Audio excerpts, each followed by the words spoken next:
Hello बच्चों, let's see this question. This question says the radius of nucleus is approximately dash times smaller than the radius of atom. चार option given है. Option 1 is 1 lakh times or 10 is power 5 times. Option 2 is 5000 times.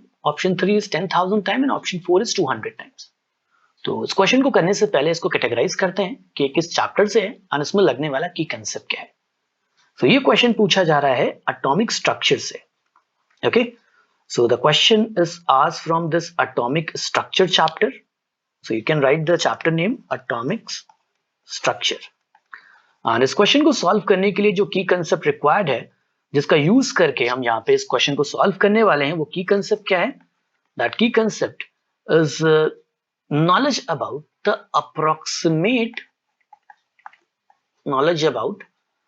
approximate radius of atom and nucleus.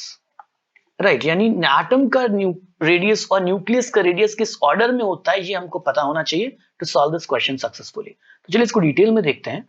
So radius of atom is in which order और approximately ये कितना होता है. That is 10⁻⁻10 metre you can से.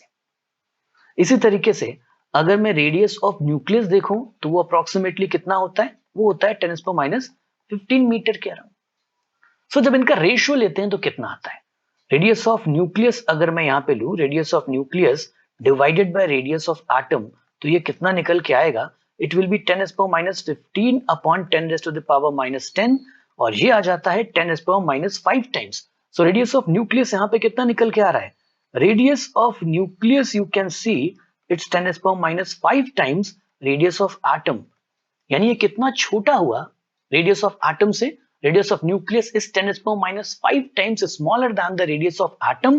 Hence, the first option is our correct answer. Okay, option 1 is our final answer.